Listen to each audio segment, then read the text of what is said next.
네, 울산 호두까기 팟캐스트 시작하겠습니다. 예, 반갑습니다. 울산 호두까기 연입니다. 오늘은 3월 4일이네요. 예, 각 대학들이 이제 개학을 맞이하고 또 겨울에서 이제 본격적으로 봄으로 넘어가는 시간이 돌아왔습니다. 오늘은 원래는 이제 지난번 책으로의 도피를 같이 해주셨던 우리 마부님과 함께 이제 호모데우스를 이제 하려고 했는데, 오늘 또 마부님이 또 계약에 맞춰서 또 급한 사정이 생기셨기 때문에 제가 대신 진행을 맡게 됐습니다.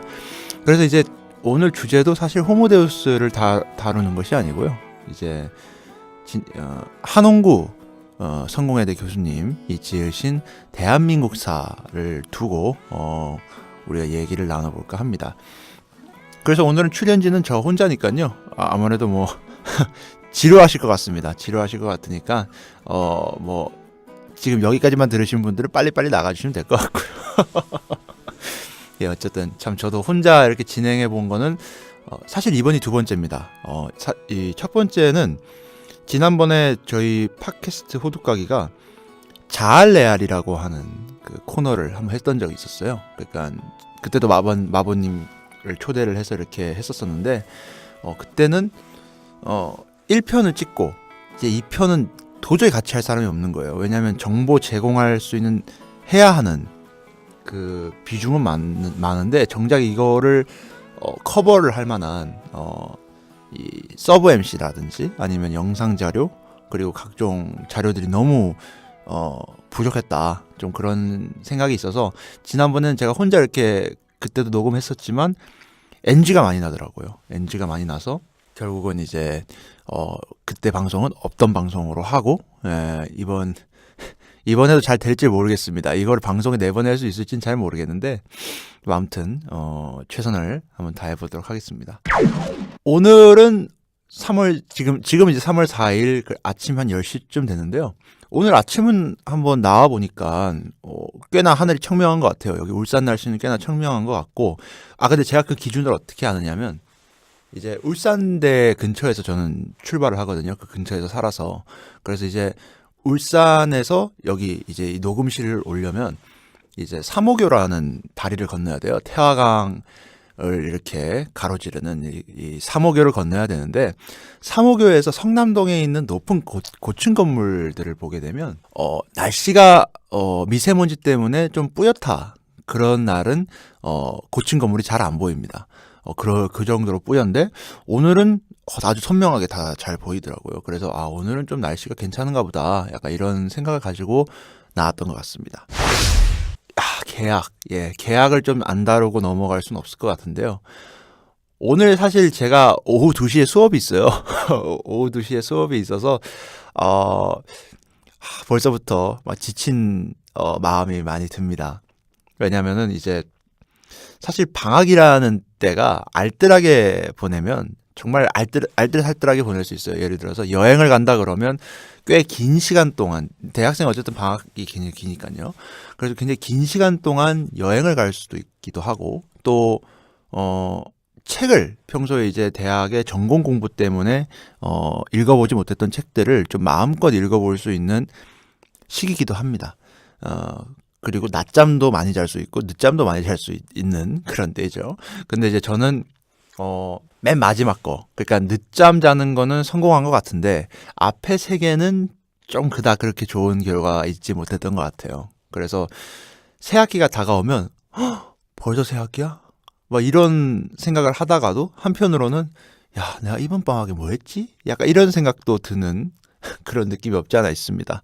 그래서 사실 오늘 새 학기라는 건 감이 잘 안 잡히는 것 같아요. 그러니까 또 제가 또 4학년이 올라가다 보니까 수업 듣는 양도 확 줄어들었고요.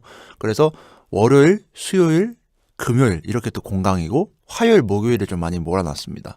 그래서 이게 띄엄띄엄 이렇게 퐁당퐁당 공강이라고 하죠. 그래서 이게 좋은 건지 안 좋은 건지 모르겠는데, 아무튼 4학년 시작에 앞서서 아무튼 지친 마음과 또 여러모로 고민을 가진 채로 이렇게 녹음대에 쓴 것 같습니다.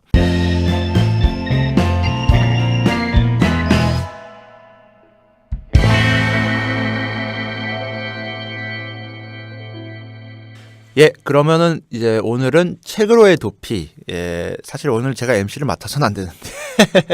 예, 어쨌든 오늘 주제는 민간인 학살, 그 죽이는 이야기로 제목을 잡아보도록 하겠습니다. 죽이는 이야기라는 이 제목은 한홍구 교수가 대한민국사 1편에서 목차 중에 하나로 적으셨던 내용인데, 민간인 학살에 대해서 죽이는 이야기는 굉장히 여러 가지 의미를 가지고 있죠. 전 중의적이라고 생각을 하고, 그러니까 죽이는 이야기에서 죽이는에다가 이제 담고 있는 의미는 여러 가지죠. 첫 번째는 진짜 죽였던 이야기다. 이제 죽였던 이야기다. 이제 이런 얘기가 담겨 있을 수도 있을 거고, 또 한편으로는 그 학살을 했던 군부 세력이든 아니면 정부 관계자든 그 사람들 입장에서는 막 죽이는 이야기, 약간 자신의 업적이라고 스스로를 자평하는 그런 민간인 학살에 대해서 스스로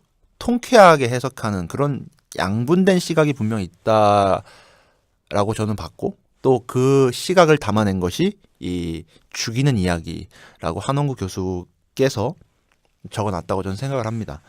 그래서 사실 대한민국사를 이렇게 살펴보면 사실 첫 장에서부터 굉장히 의미심장한 내용이 나와요. 그래서 한번 읽어보죠. 읽어보면은 머릿말에 역사를 보는 자신의 눈을 이제 이런 얘기가 나옵니다. 한번 읽어볼게요.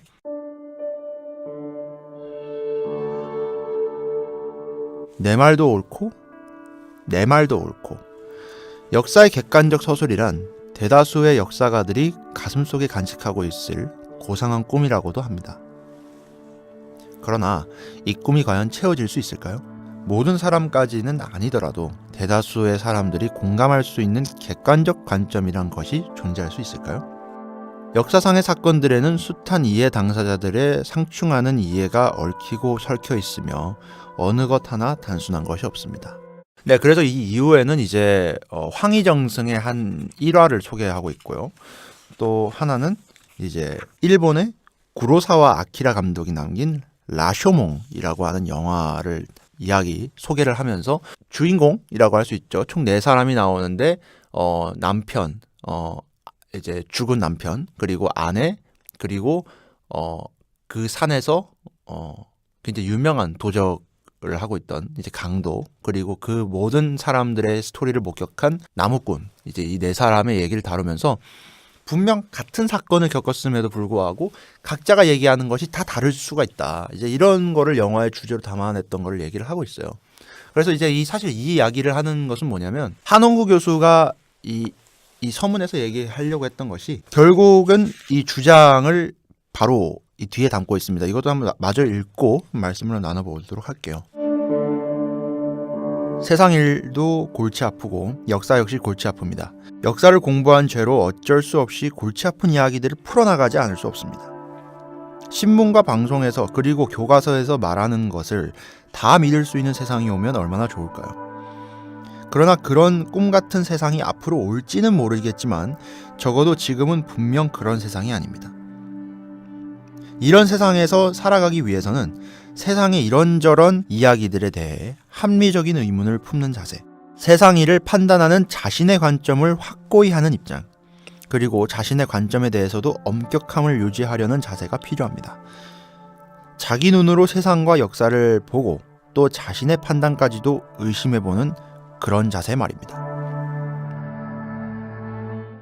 사실 이 대한민국사를 들어가면서 한홍구 교수가 이렇게 서문에 적었던 것은 사실 책의 이야기를 다 했다고 사실 전 생각을 합니다. 그래서 사실 이 글을 보면서 우리가 역사를 바라볼 때 또 너무 한쪽의 의견만을 듣지 않았는가 하는 반성을 하는 계기를 삼기도 하고요. 실제로 한쪽의 의견만을 고수하라고 했던 정부 차원의 움직임이 있었죠. 바로 박근혜 정부 때 있었던 국정교과서 사건인데, 물론 시민단체와 시민들 그리고 뜻있는 정당들이 모여서 이 국정화 교과서를 막아냈습니다. 막아냈지만 우리가 과연 과거를 반성하고 과거를 돌아보고 그러므로 통해서 과거의 원한이 맺히지 않게끔 하여서 미래에 사는 사람들이 과거로부터 계속된 그 원혼들의 시달림에 당하지 않기 위해서라도 우리는 과거를 제대로 직시를 해야 되고, 그러기 때문에 과거를 제대로 알아야 된다. 제대로 안다는 건 무엇이냐? 끊임없이 공부하고 끊임없이 과거로부터 현재와 미래를 반성하는 자세를 가져야 된다는 것이 아닐까? 이제 저는 이런 생각을 많이 해봅니다. 그래서 그런 의미에서 저는 박근혜 정부 때의 국정교과서가 물론 이 책은 이제 2003년도에 나왔습니다만 무려 이제 12년인가요? 그 정도 세월이 흘러서 이제 시작이 된 국정교과서 사건인데, 저는 앞으로도 분명 그런 일이 있을 거라고 봅니다. 대신 전제는 과거에 대해서 명백하게 잘못이 있었던 부분이 있다는 것은 인정을 하고, 또 과거의 부끄러운 부분까지도 우리의 역사로 받아들일 때야만이 앞으로의 역사를 다룰 때 훨씬 더 전향적이고 훨씬 더 객관적인 사고로서 우리가 미래를 준비하는 하나의 재료로 이 역사를 이해할 수 있지 않을까? 이런 생각을 또 한번 해보게 되고요. 책을 민간인 학살의 이야기로 넘어가 보도록 하겠습니다. 참 마음이 굉장히 무거워지는 내용들이 있어요. 그러니까 이 대한민국사 1편에 우리는 무덤 위에 서 있다, 민간인 학살, 그 죽이는 이야기의 첫 시작이 죽이는 방법에 대해서 얘기가 나옵니다. 그러니까 때려 죽이는 타살, 구살, 주먹으로 쳐 죽이는 박살, 뭐 이런 식으로 해서 사람을 죽일 수 있는 방법이 이렇게 다양했는가. 정말 끔찍하다. 이런 생각이 드는데, 문제는 이 모든 죽음들, 그러니까 뭐 여러 가지 죽음들이 나옵니다만, 곤장으로 때려 죽이는 장살, 폭탄을 터뜨려 죽이는 폭살, 기둥에 묶고 창으로 찔러 죽이는 책살, 꿰어내어 죽이는 유살, 죽일 사람이 없을 때 가족 등 다른 사람을 대신 죽이는 대살 등 인류의 역사에 있었던 사람 죽이는 방법이 모두 동원된 것이 한국전쟁 전후 민간인 학살의 현실이었다. 이제 이렇게 서문을 시작을 하고 있습니다. 그리고 이제 참 이 얘기를 하고 바로 이 오른쪽에 보면은 한국전쟁 기간 중 생포된 게릴라의 이 잘린 목을 이제 머리채 이렇게 들고 있고, 그거를 보면서 웃고 있는 이 병사의 모습을 이 책에서 다루고 있는데 굉장히 좀 섬뜩해요, 사실. 뭐 책 내용을 계속 읽어보겠습니다. 죽이는 방법도 다 가지가지고 학살이 일어난 곳도 전국 방방곳곳이지만 한 가지 공통점은 문자 그대로 죽은 자들의 뼈도 못 추렸다는 것이다. 고향 금정굴이나 지리산 외곡마을에서는 일부나마 유골을 발굴하다가 쏟아져 나오는 유골을 감당할 길이 없어 다시 흙을 덮어버렸고, 경산 코발트 광산에서는 지금도 유골을 발굴 중이다. 발굴된 유골의 신원을 확인하는 문제는 엄두도 내지 못하고 있을 뿐 아니라 부끄럽게도 연구자들은 도대체 몇 명의 민간인이 학살당했는지 가늠조차 힘들다고 고백하지 않을 수 없다. 아무리 적게 잡아도 50만, 어쩌면 100만 명이 빨갱이라는 반동이라는 손가락질 하나로 심지어 그런 가족을 두었다는 이유만으로 목숨을 잃어야 했다.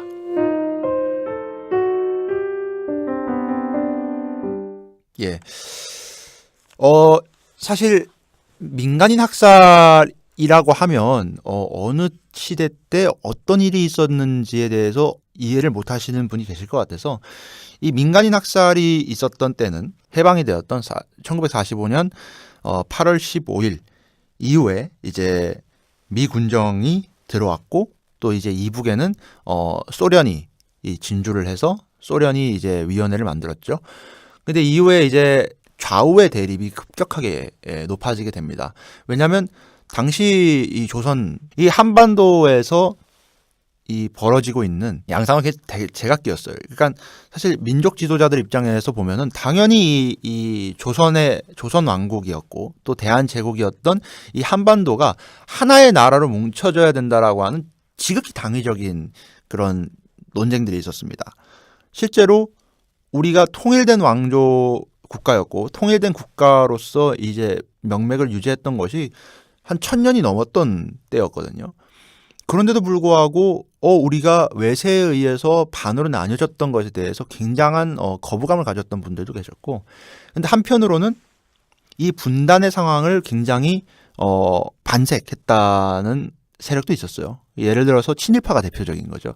그러니까 일제 시대 때 뭐 경찰로 근무를 했던, 아니면은 뭐 만주국에서 독립운동가를 때려잡고 다니던, 뭐 간도 특설대를 위시한 일본군에서 부역했던 사람들 같이 이 친일 경력이 있던 사람들은 사실 통일된 국가가 완성되거나 아니면 친일파가 민족적 감정에 의해서, 물론 당연히 처벌받아야 될 사람들이겠지만 민족적 감정에 의해서 자신들이 완벽하게 숙청될지 모른다라고 하는 두려움 속에 사는 사람들 입장에서는 오히려 이 분단된 상황 속에서 자신들의 행정적 경험 그리고 군사적 경험이 이 미군정에게 굉장히 중요하게 쓰일 수 있다라고 하는 기회를 찾았고, 실제로 많은 친일 관료들이 이 미군정 산하에 있는 기구로 들어갔죠.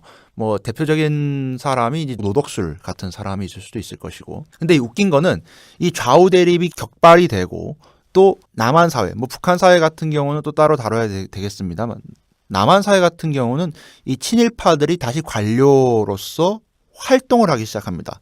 물론 이 친일파들을 단죄하기 위해서 반민특위 같은 이제 민족 정기를 바로잡는 이 위원회가 국회 차원에서 이제 결성이 되긴 했습니다만, 실제로 이 미군정에서 권력을 이제 넘겨받았던 이제 대한민국 정부 48년 8월 15일에 이제 정부를 수립을 했는데, 이때 대통령으로 당선된 이승만 대통령은 이런 반민특위 활동에 대해서, 아니 왜 국가를 위해서 이렇게 열심히 일하는 봉사자들을 이런 식으로 이렇게 잡아넣느냐, 이거는 오히려 공산당에게 빌미를 줄 수 있다, 이런 식으로 오히려 반민특위를 비판하는 발언을 하고, 실제로 대통령 밑에 있던 경찰 세력들이 당시 반민특위에서 이 처벌을 기다리고 있던 친일 경찰들을 구출해 오기도 하고, 실제로 반민특위를 빨갱이라고 몰아서 아예 와해시켜버리는 그런 일들이 벌어졌었습니다. 근데 이런 것들을 종합적으로 봤을 때 이 남한 사회에 있었던 여러 세력들이 있었을 거예요. 예를 들어서 친일파들하고 정말 결연히 싸워서 독립을 쟁취해야 되겠다라고 하는 독립운동가들 세력 중에서도 우익 독립운동가 세력이 있을 것이고, 또 좌익 독립운동가 세력이 있었을 것이고요.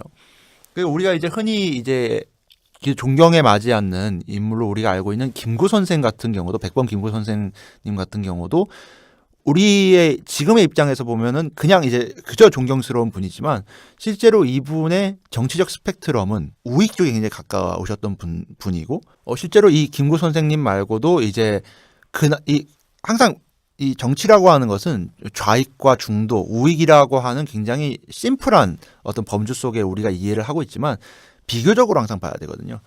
이게 김구 선생보다 비교적으로 왼쪽에 계셨던 분들은 뭐 여운형 선생이나 아니면 뭐 김원봉 선생, 그리고 이제 정말 남로당 같은 진짜 좌익 활동을 했던 사람들 중에는 뭐 이제 박헌영 같은 분도 계실 텐데, 중요한 거는 김구 선생보다도 훨씬 더 오른쪽에서 친일파들의 어떤 관료를 용인하고, 더 나아가서 이 사람들의 활동을 적극적으로 부추겼던 이승만 정부가 출범하기 시작하면서 이 내재되어 있던 이 좌우익 간의 갈등이 거의 최고도에 이르게 됩니다. 그래서 이건 사실 다시 시계바늘을 과거로 좀 돌려야 되는데, 대한민국 정부가 수립됐던 1948년 8월 15일 이전에 미군정 시절에 있었던 46년 10월에 대구 11 사건도 있을 수 있고, 또 47년에 있었던 이 4.3 사건, 제주 4.3 사건, 그리고 이 제주 4.3 사건의 진압을 거부하면서 시작이 된 여순 사건 같은 경우는 사실 좌우의 문제라기보다는 행정 처리를 굉장히 잘못하고 있는 이 미군정 산하의 이제 일제 관료들에 대한 그 비판도 있을 수 있고, 아니 무엇보다 분명 민족이 해방을 맞았는데 왜 친일파들이 득세를 하느냐, 그리고 왜 친일파들이 경찰권과 기타 행정권을 장악한 다음에 독립운동가를 핍박을 주느냐.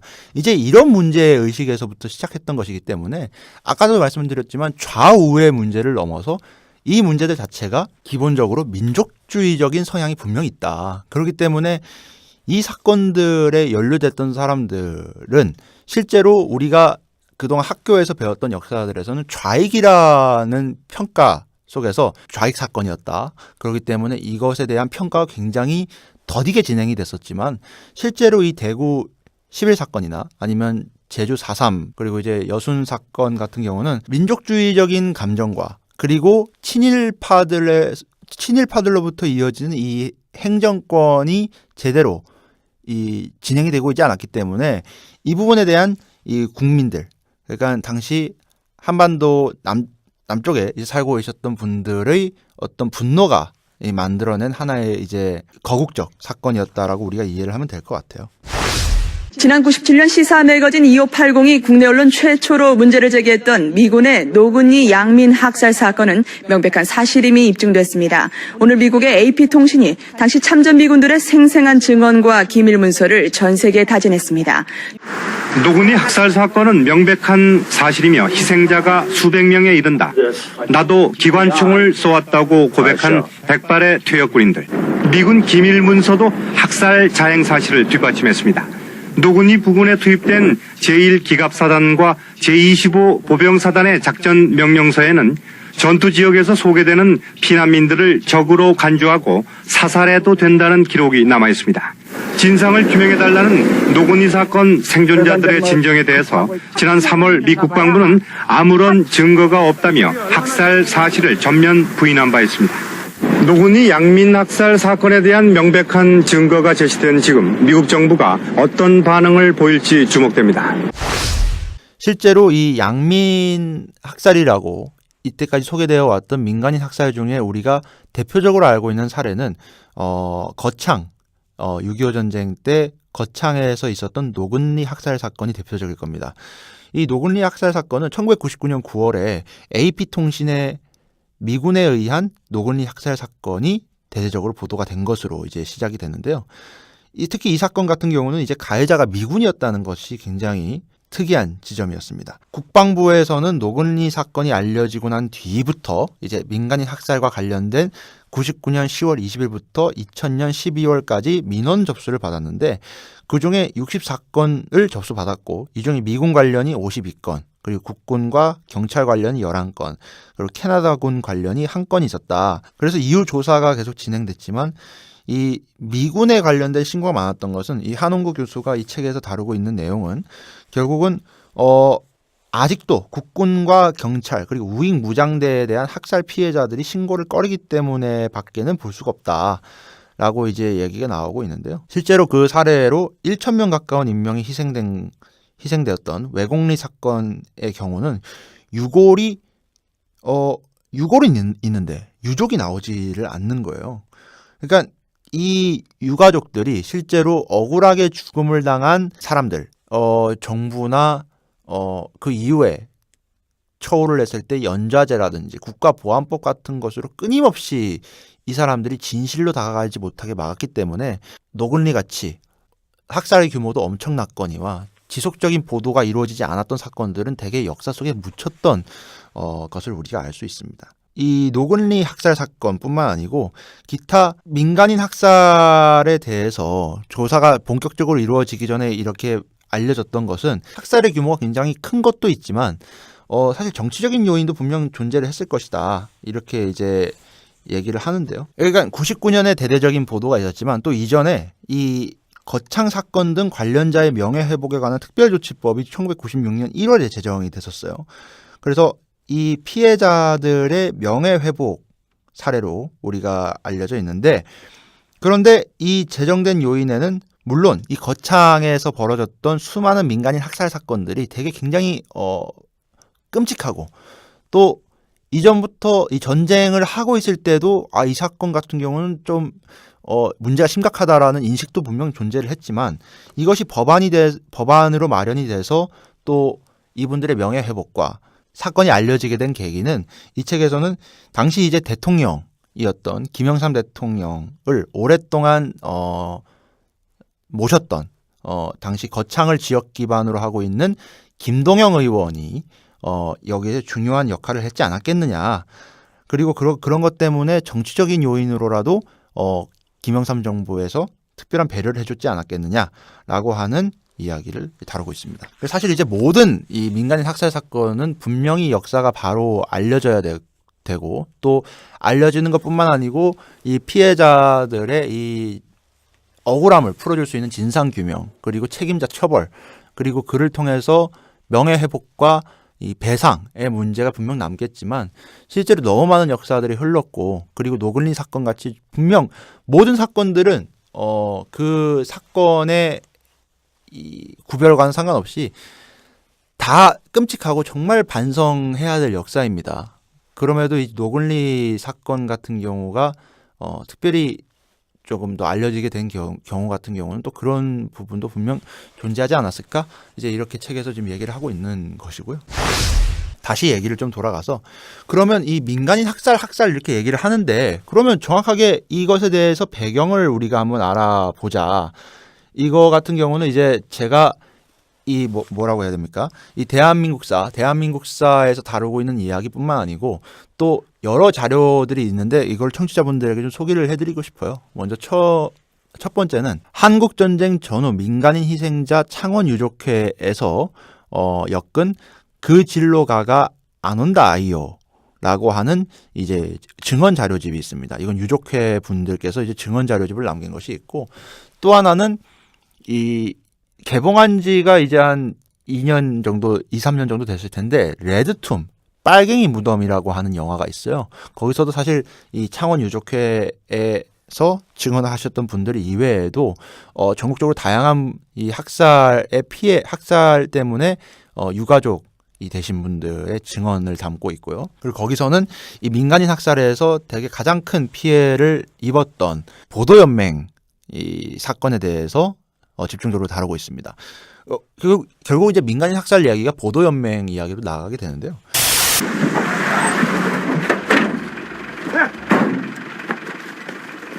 아가씨가 김영춘이요? 예, 그런데요. 같이 갑시다. 조사할 게 있어. 무슨 일인데요? 아니, 왜 이래요? 왜 이래요? 무슨 일이야? 당신들 누구야? 말해! 이거 뭐야? 빠져! 어떻게 된 거야? 나도 뭐가 뭔지 모르겠어. 조사할 게 있다면서 그냥 끌고 왔어. 나라법에 따라 적색 용공 분자를 처단하는 중이다. 니들이 무슨 짓 하건 관심 없어. 이 여잔 내가 데려간다. 빨갱이 편들다 같이 죽고 싶어. 누가 빨갱이야? 김영신 23세 1950년 6월 23일 국민보도연맹 가입. 스스로 빨갱이라고 서명까지 했어. 보리쌀 준다길래 이름만 썼지. 난 보도연맹 뭔지도 몰라. 인공시절에 부역만 35회, 인민대회 5회, 인민노력봉사, 자원봉사만도 10회가 넘어. 그럼 굶어 죽어요? 배급사이라도 타먹어야 살지. 인공 때 나라에서 우리한테 쌀 줬어? 우리가 무슨 잘못이야? 긴 말할 것 없다. 자넨 여기서 나가. 개수작 떨지 마. 이러면 둘 다 죽는다. 손끝 하나라도 건드리면 다 죽을 줄 알아. 마지막 기회다. 어서 꺼져. 움직이지 마.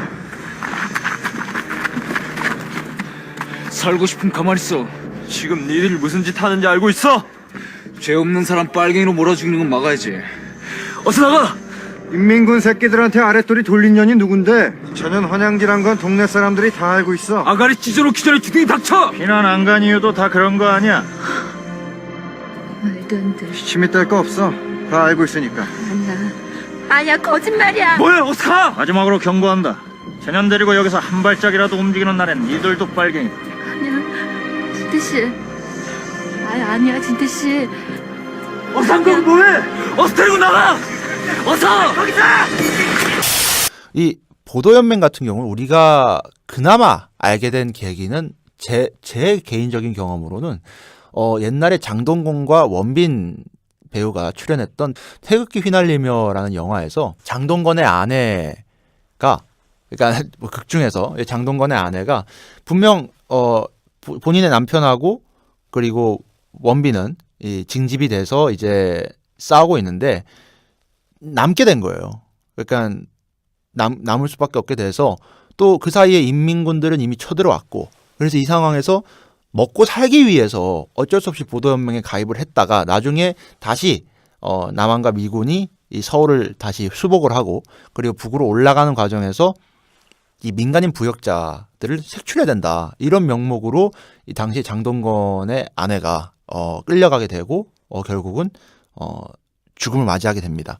근데 이런 걸 보면 영화에서는 단순히 6.25 전쟁 때 북한군이 밀고 내려와서 그 상황에서 전명하에서 살 수밖에 없었던 남한의 국민들, 그중에서 북한군에게 음식을 갖다 주고 잠자리를 제공해 줬던 사람들을 색출하는 것으로만 이 영화에서는 다루고 있지만 저는 이 영화의 러닝타임 때문에 그것을 축소해서 얘기했던 것으로 나중에서야 좀 이해를 하게 되는데 이 부분에 대해서 또 나온 이야기가 있습니다. 어떤 거냐면 읽어보도록 하겠습니다. 일제는 1936년 12월 조선 사상범 보호관찰령을 제정한 것을 시발로 사상범들에 대한 감시를 법제화하였다. 이어 일제는 1938년 7월 사상전향자들로 시국대응전선 사상보국연맹을 결성했으며 다시 41년 1월에는 사상보국연맹을 대화숙으로 개편하였다. 대화숙은 일본 정신의 현양과 내선일체 강화 및 전향자의 선도, 보호 등을 주요 사업으로 삼고 전향자들을 입숙시켜 군대식 기율로 관리하면서 황민화 교육을 실시했다.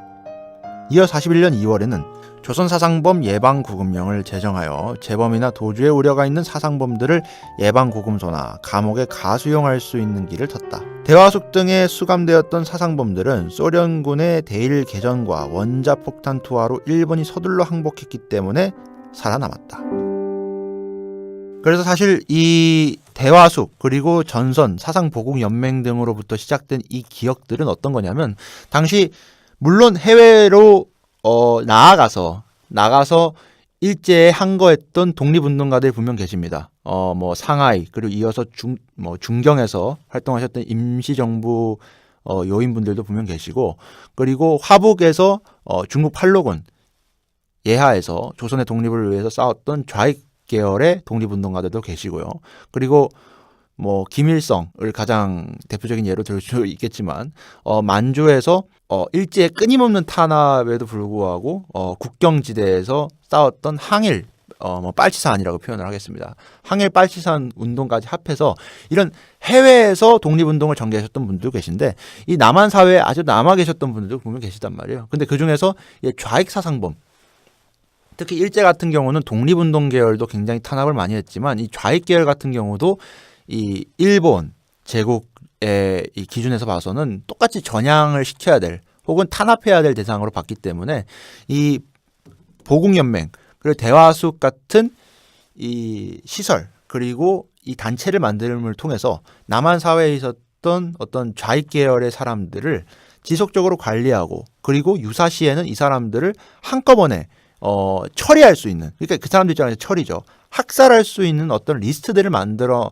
놨던 것이다. 이제 이렇게 소개하고 있고 실제로 레드툰 같은 영화에서도 이후에 이 대한민국의 이 한국 전쟁이 발발했을 때 대규모의 학살이 이루어질 때 크게 역할을 했던 보도연맹에서의 그 정신적인 시발점은 일제시대 때 있었던 대화숙과 그리고 보국연맹에서부터 시작을 한다. 이렇게도 소개를 하고 있습니다. 그래서 정말 다행히도 일제가 원자폭탄을 맞고 항복을 했기 때문에 이 관리되었던 사람들은 이제 유사시에 끔찍한 일을 당하지 않는 선으로 마무리되는 줄 알았는데 이 1949년 6월에 검찰과 경찰 요인들의 주도 아래 조직되었다라고 소개되고 있습니다. 국민보도연맹 같은 경우는 남로당이나 민해청 등 좌익 계열의 정당 및 사회단체 성원이었다가 전향한 사람들을 가입의 대상으로 삼았습니다. 그러니까 이 관에서 주도적으로 이제 뭐 단독 정부가 수립이 됐고 남한에 그럼을 통해서 우리가 이 총괄 단결해서 이제는 좌우익의 갈등을 극복하자 이런 측면으로 이 정부 차원에서 만들어졌던 것이 바로 국민보도연맹이다.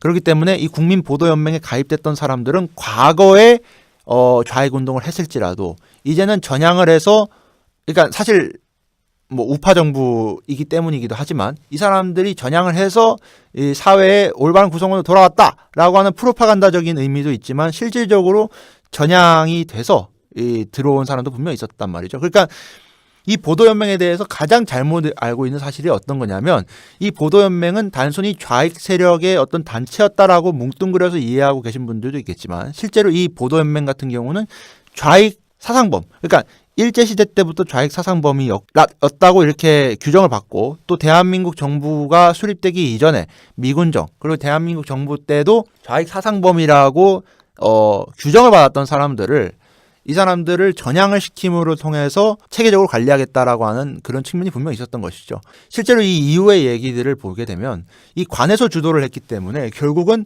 각 지역별로 할당이 채워지게 됩니다. 그래서 보도연맹에는 실제로 좌익 활동을 하다가 전향했던 사람들 뿐만 아니고 각 지역에서 면장들 아니면 지역 유지들이 중심이 돼서 할당량 같은 걸 좀 채우는 그런 걸 통해서 승진에도 도움이 되고 여러모로 인사고과에 반영도 될 수 있는 실제로 보도연맹에 있었던 사람들 중에 그러니까 보도연맹의 이름에 올라가 있던 사람들 중에는 좌익에서 전향된 사람도 분명히 있지만 민간인들이 이 할당량을 채우기 위한 관의 움직임 속에서 리스트에 들어간 것이 있었다. 근데 이 이후의 사건들이 굉장히 쇼킹하게 벌어지게 됩니다. 그러니까 1950년 6월 25일에 북한이 남침을 통해서 전쟁이 시작이 됐죠. 이전부터 아까부터 얘기를 드렸습니다만 뭐 제주 4.3 사건 같은 경우는 거의 뭐 토벌 작전식으로 벌어지게 된 얘기고요. 대구에서 벌어졌던 10월 10일 사건 좌익 독립운동가 계열분들은 이때 미군정에 의해서 감옥에 갇히거나 아니면 이 친일파들의 이런 득세에 못 이겨서 빨치산으로 전향했던 분들이 또 상당히 있습니다. 근데 그 중에서 감옥에 갇혔던 분들도 있을 것이고 그리고 이후에 좌익에서 전향했다라고 하는 의미에서 보도연맹에 가입이 된 활동가도 있을 것이고 또 민간인들도 있을 거란 말이에요. 근데 전쟁이 발발하고 나자 이 한국 정부가 정말 쇼킹한 일을 벌이기 시작합니다. 그것이 6월에서부터 9월까지 있었던 대규모 민간인 학살이 조직적으로 자행이 된 것인데요.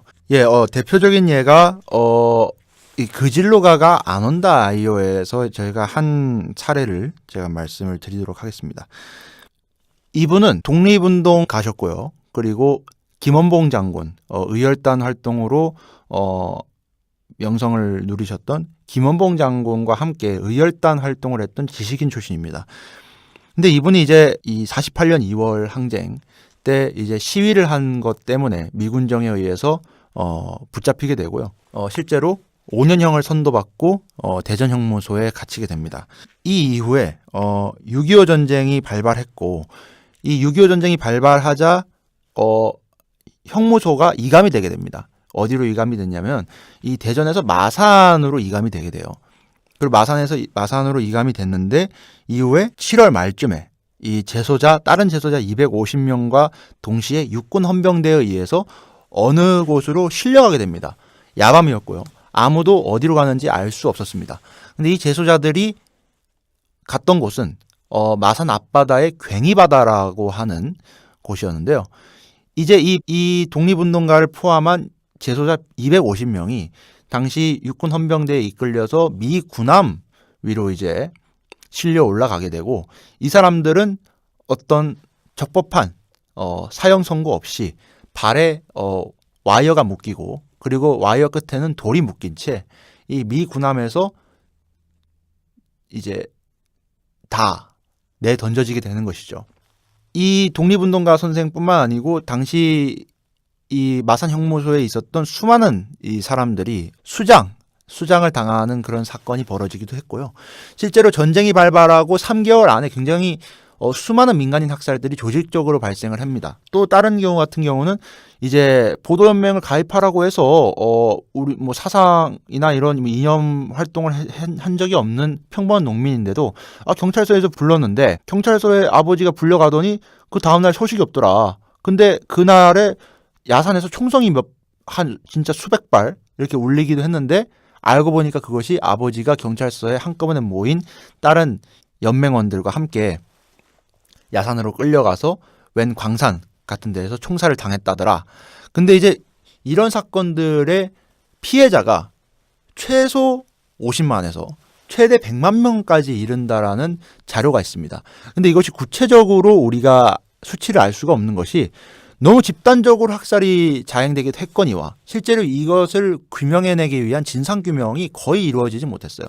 그러니까 진상을 규명하려고 하는 이 사람들은 되게 뭐 수사권이 있어야 되고 또 수사를 하려면 여러 가지 권한이 있어야 되는데 실제 이 이후에 있었던 이 보도연맹을 조사하는 차원에서는 이 수사권이 없었다.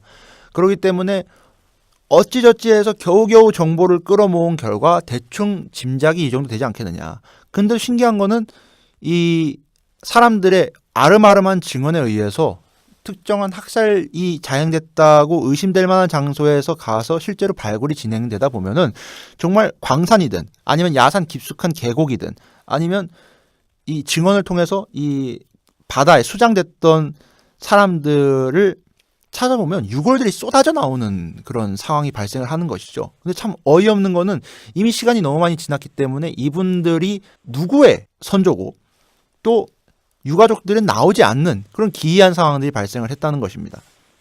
근데 이런 것이 이제 육군 방첩대라든지 헌병대 그리고 미군까지도 포함됐던 아주 조직적인 학살이 자행이 됐던 것이고 사실 오늘 이 이야기를 하게 된 것은 물론 대한민국 사회는 여러 가지 이야기를 다루고 있습니다만 저는 이 민간인 학살이라는 측면 때문에라도 대한민국 정부의 초대 대통령이었던 이승만 대통령을 저는 건국의 아버지라고 부르는 일부의 시각에 공감할 수 없다라는 생각이 있어요.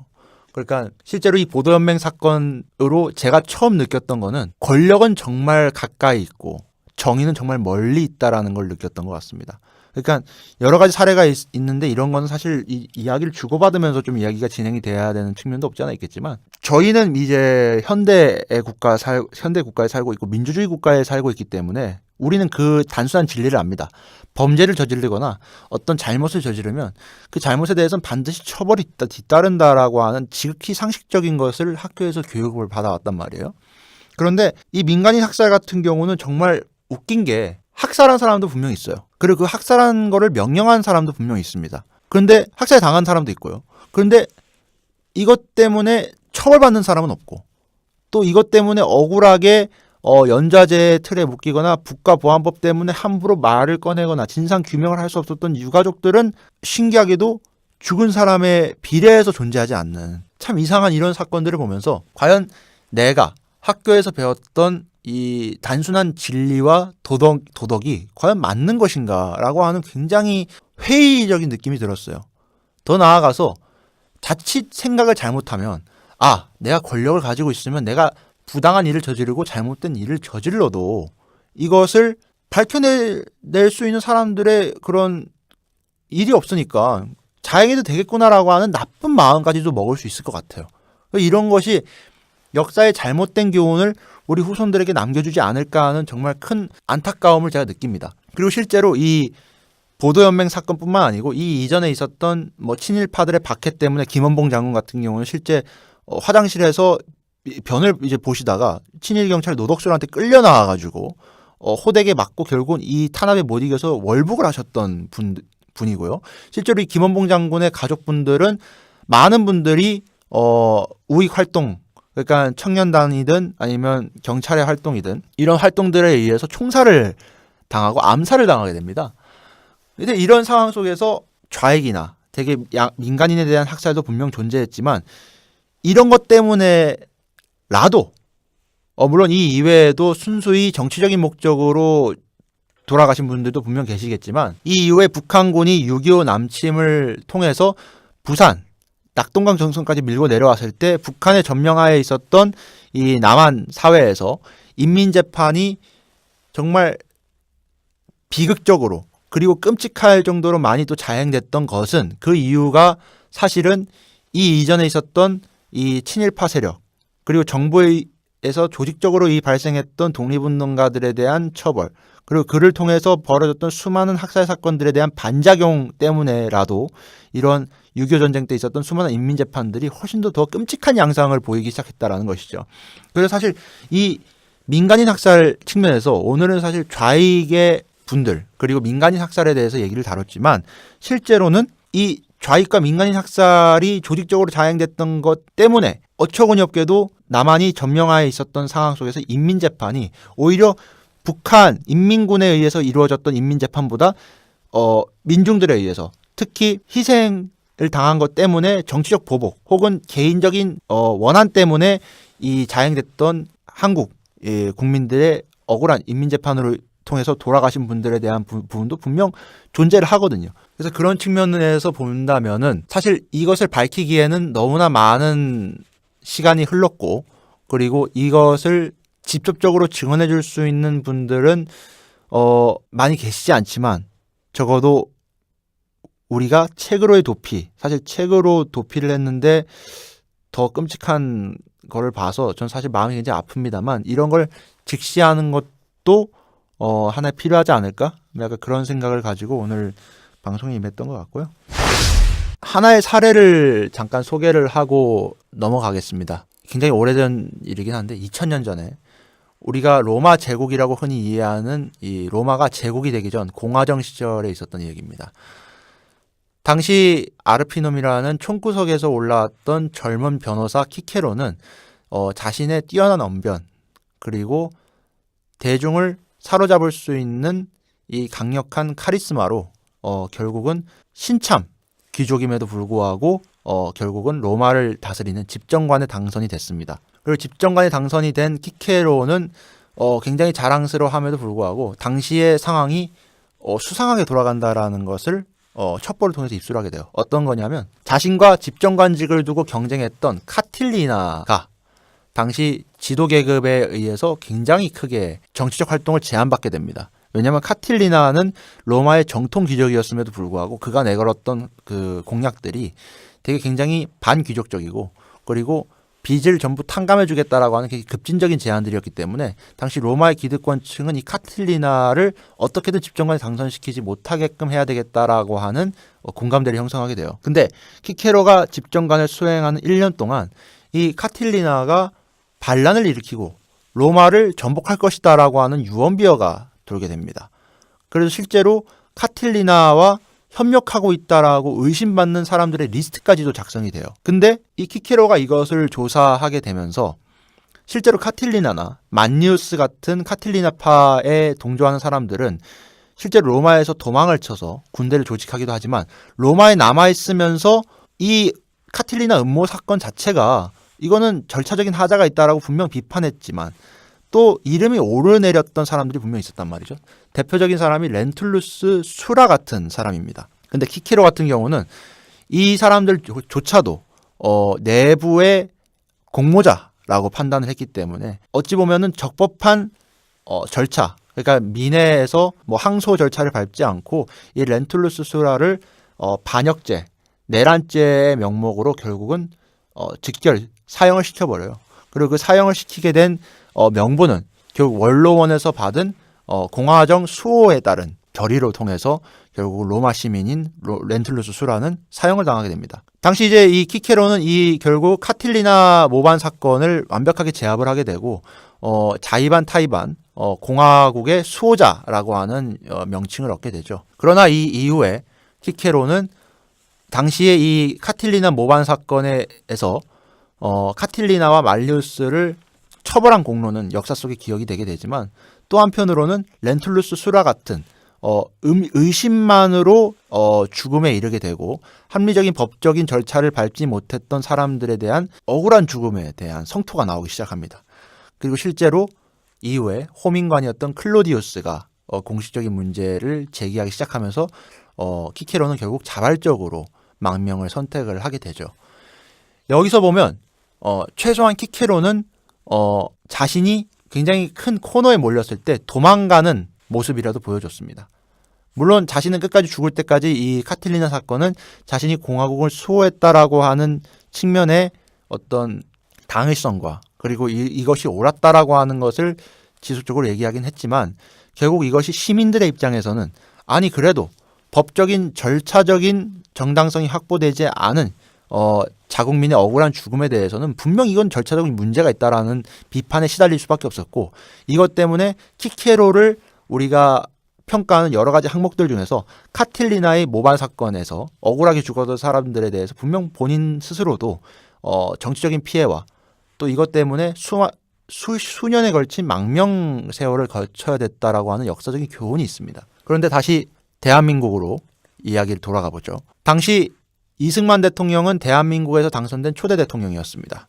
그리고 그에게는 국토 방위에 신성한 의무가 주어져 있었고 무엇보다 국민의 생명과 안전을 보장해야 될 중요한 책무가 있었죠. 그런데 전쟁이 터졌고 이승만 정부는 대통령이 직접적인 지시를 했든 혹은 묵인을 했든 그것에 대해서는 정확한 자료가 나와 있지는 않지만 전국적으로 국가 권력을 이용한 수많은 학살 사건들이 있었습니다. 설사 그 학살당했던 사람들이 좌익 활동 때문에 대한민국을 위기에 빠뜨릴 수 있다라고 하는 이 우파 쪽 진영의 논리를 적극적으로 수용한다고 해도 이 사람들을 역시 결국은 대한민국의 국민이었기 때문에 이 사람들을 죽이기 위해서는 합법적인 절차를 통해서 사형이 언도되지 않는 이상 함부로 목숨을 앗아갈 수 없다는 기본적인 인권조차도 지켜지지 않았습니다. 그런데도 불구하고 당시 보도연맹원을 위시한 전국에서 벌어졌던 수많은 학살 사건에 대해서 당시 책임자들의 처벌은 미미했거나 방면됐거나 아예 밝혀지지 않았던 경우들이 많았고요. 이것 때문에 고통을 받았던 민간인 유가족들은 셀 수 없는 세월과 칠흑 같은 암흑 속에서 자신들의 삶을 연명할 수밖에 없었습니다. 자신들의 부모, 자신들의 아버지, 어머니, 그리고 자식이 좌익 빨갱이라는 이유로 총살당하고 수장당하고 그리고 기타 말할 수 없는 수많은 이유들을 통해서 죽었던 사건들이 바로 한국전쟁 민간인 학살 사건입니다. 그렇다면 과연 역사 속에서 키케로는 렌툴루스 수라라고 하는 그리고 그 사람 이외에도 로마의 귀족들을 죽인 것 때문에 로마 인민들의 단죄를 받는 차원에서 망명이라도 했지만 과연 이승만 정부 때 있었던 그 학살에 관여되었던 수많은 사람들은 과연 제대로 단죄가 되었는가 하는 문제는 여전히 퀘스천 마크로 남아 있습니다. 우리는 흔히 과거를 통해서 현재와 미래를 볼 수 있다라고 합니다. 그러나 이 1950년과 그 전후에 있었던 수많은 민간인 학살 사건에서 우리가 얻을 수 있는 교훈은 정말 치를 떨게 만드는 공권력의 폐해가 얼마나 자국민에게 폭력적으로 다가올 수 있는가. 그리고 그것이 이념으로 포장이 돼서 어떻게 이것이 역사 속에서 잊혀질 수 있게 되었는가.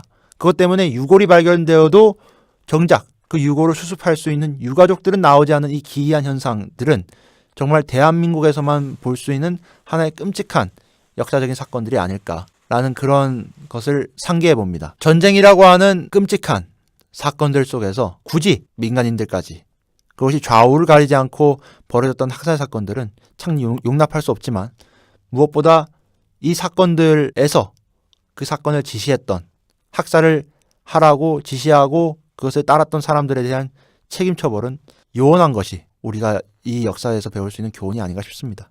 그래서 저는 사실 이 책으로의 도피를 마무리하면서 많은 답답함을 느낍니다. 우리가 물론 지금에 벌어지고 있는 경제, 정치, 평화, 문화 여러 가지 이야기를 다 할 수 있겠지만 우리가 서 있는 땅이 그렇게 영광스러운 추억만이 있는 건 아니다. 이런 거를 좀 다시 한번 환기시키는 어떤 독서가 되지 않았나 싶고요. 그럼 해답이 뭐냐? 해답이 뭐냐를 만약에 물으신다면 결국은 정부 차원에서의 진상조사 그리고 희생당하셨던 분들에 대한 명예회복이 분명 이루어져야 된다라고 봐요. 최근에 그런 일이 있었습니다. 김원봉 장군의 마지막 여동생이 최근에 이제 돌아가셨는데요. 그분의 뜻을 이어받는 유가족들은 이 김원봉 장군이 단순히 월북 그리고 북한 정권에 몸담았던 것 때문에 독립유공자로 충분히 보상받지 못하고 굉장히 어려운 생활을 유지해야 했던 본인들의 삶을 증언하면서 좌익 운동이라고 할지라도 그래도 일제시대 때 민족과 국가를 위한 독립운동을 했던 이분들의 공로를 인정해줬으면 좋겠다라고 하는 이야기를 들은 바 있습니다. 하물며 독립운동의 최일선에서 심지어 일제 현상금도 김구 선생보다도 더 많이 걸려 있었던 김원봉 선생의 유가족이 겨우 지금 이렇게 얘기할진데 과연 전국적으로 이 수많은 학살이 자행됐던 민간인 학살의 피해자분들은 유가족분들은 제대로 우리 사회에서 보듬고 있는지 한번 되돌이켜보는 그런 시간이 됐으면 좋겠습니다. 사실 이야기할 소재들이 훨씬 많긴 한데 사실 오늘은 원래 이 주제를 다루려는 게 아니고 또 호모데우스라고 하는 이야기를 다뤘어야 되겠지만 좀 이야기가 좀 이렇게 된 거기 때문에 작게나마 이 얘기를 다뤄봤고요. 예, 어쨌든 뭐 책으로의 도피 이쯤 할까요?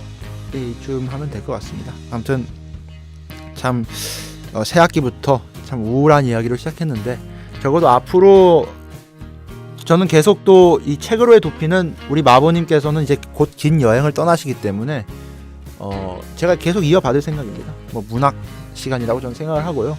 이후에도 제가 또 학회를 하고 있기 때문에 학회원들과 우리가 읽고 있는 책 또 그것뿐만 아니라 다양한 소재를 가지고 여러분들께 인사를 드리도록 하겠습니다. 어쨌든 긴 시간 청취해 주셔서 감사드리고요. 또 부족한 부분이 있는 점 저는 겸허히 인정합니다. 사실 준비가 굉장히 좀 부족했기 때문에 그럼에도 불구하고 이 이야기도 문학 그 중에서도 역사 이야기를 다루는 부분도 앞으로는 소홀히 하지 않고 계속 다뤄나가 보도록 하겠습니다. 예, 그럼 책으로의 도피 두 번째 시간 마무리해 보도록 하죠. 예, 청취자 여러분 들어주셔서 감사합니다.